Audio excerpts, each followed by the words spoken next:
Damn, I'm too low and have to start the engine. It seemed like that was already the end of the flight before it had even really started. For many years I've been pursuing the goal of completing a declared glider flight over 1000 kilometers. I have already achieved many other successes in our beautiful sport, but the 1000K diploma of the World Air Sports Federation FAI is still missing in this collection. Good morning everybody, welcome to today's flight. My task for today would be to fly around Praha. The problem is the forecast says in the part where I fly in Germany there shouldn't be a lot of clouds, so a lot of blue thermals, which of course reduces the average speed. 1000 kilometers means flying an average speed of 100 kph for 10 hours. But neither the one nor the other is easy to achieve in pure gliding flight. So such a flight means a constant race against time all day long. My plane, the Duo Discus with engines, or Duo Discus XT, is already ready to fly. I have filled my water ballast yesterday, 125 liters, as I'm going alone, to have a proper wing loading. On this day in July 2023, using a combination of topography of the terrain and weather forecasts, 3 predefined turn points were declared. In addition, the circumnavigation of the Prague TMA is also a very special experience. I want to be ready and take off as early as possible. Let's see what today brings. Okay, it's 5 minutes to 9. The first cumulus clouds are already appearing. The Kali is coming with the tow plane within the next few minutes, and then we're ready to go.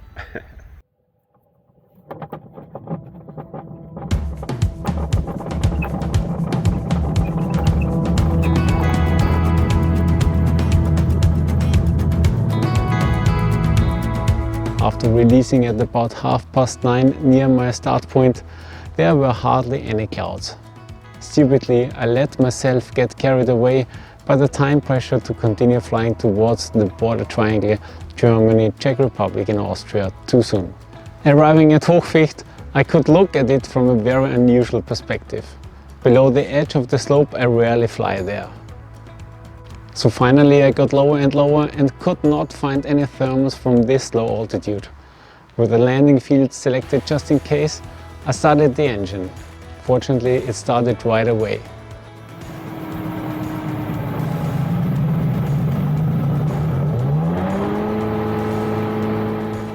Often, an engine start means a mental break for a glider pilot. The distance flown so far is equalized and one starts again from zero. In addition, there is also the loss in time. Okay, 20 minutes past 10. I had to start the engine. I was not able to catch a thermal which has brought me in the upper levels, so where all the clouds are. The race starts from zero. But I was determined that day to do my best, no matter what the final outcome was. I wanted to deliver a masterpiece in my 25th year of gliding and fly around the Prague TMA, no matter if it was enough for 1000 kilometers in the end or not. From now on the weather developed splendidly and I could really get some kilometers in. Okay, now I'm in 2250 meters. The weather now really looks promising. A lot of clouds, so better than the forecast, so I hope it will stay like this. And now I'm speeding up. The next hill to take is the low valley of Kam, but I already got the information that it looks on the other side, even though they are quite nice, so shouldn't be a problem today.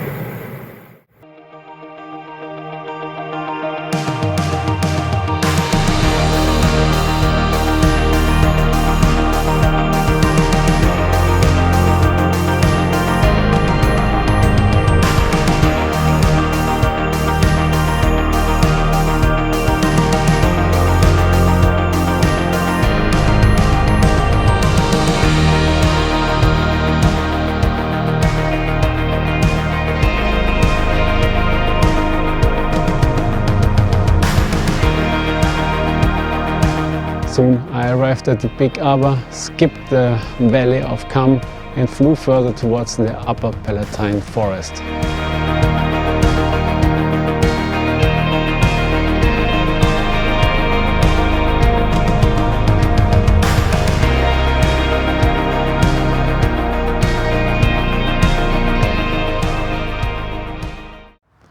Rounding the first turn point, I noticed that I was able to achieve an average of 100 kph from the engine start to then with the dual discus.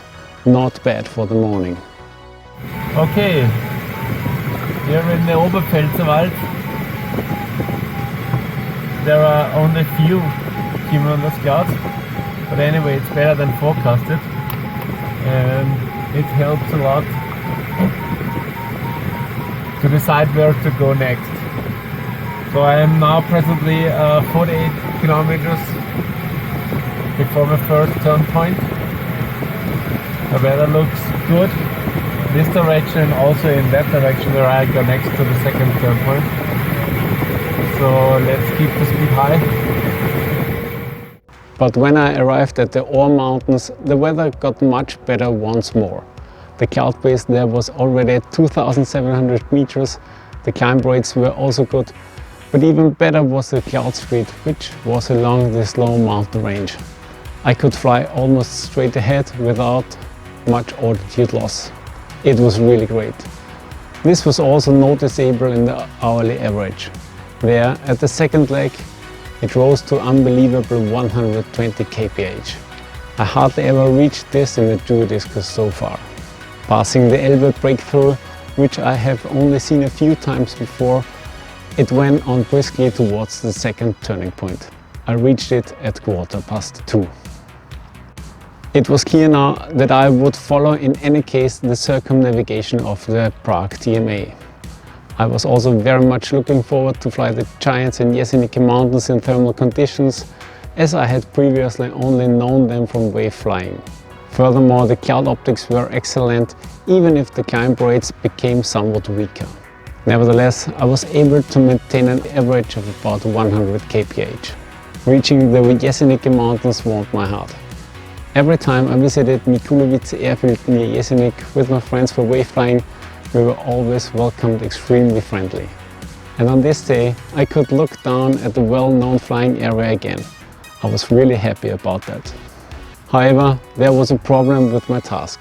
Due to the easterly wind and the sun in the west, I had to cross the Jeseniki mountains from the lee side. And the cloud optics in this area didn't look good that either.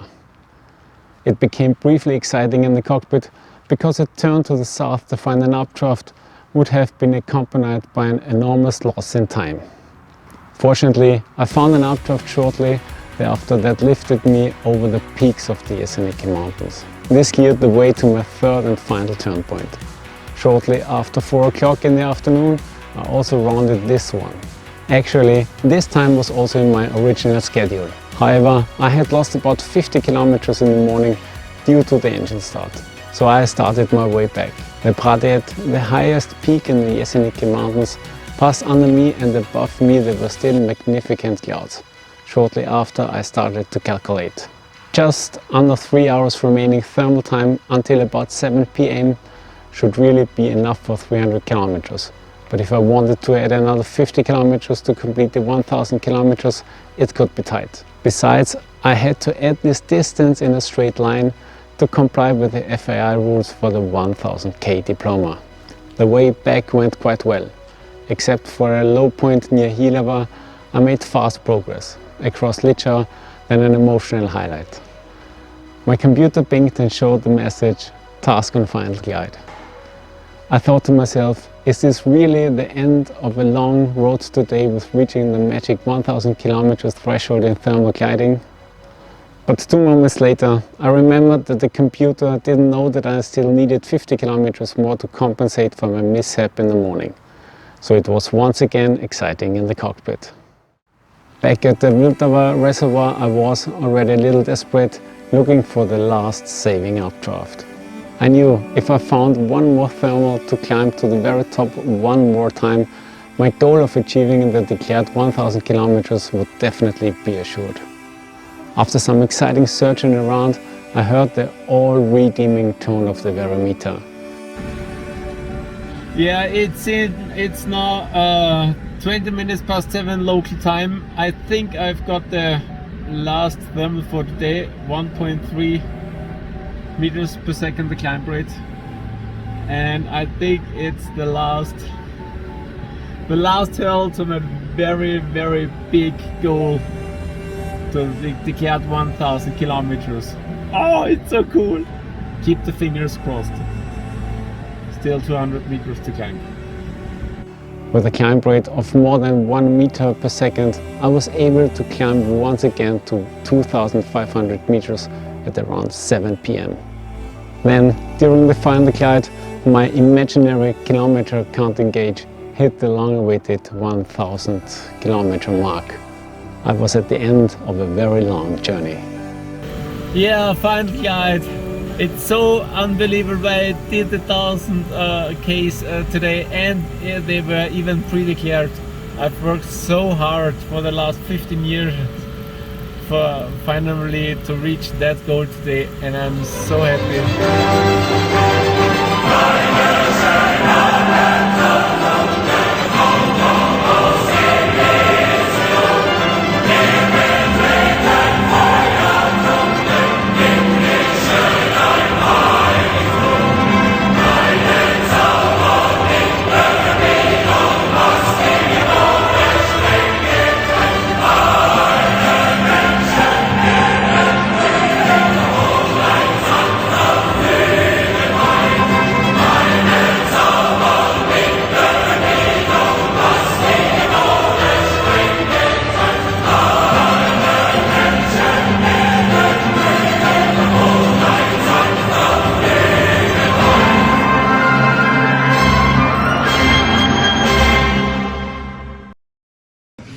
Und hiermit übergeben wir dein 1000 Kilometer Risiko.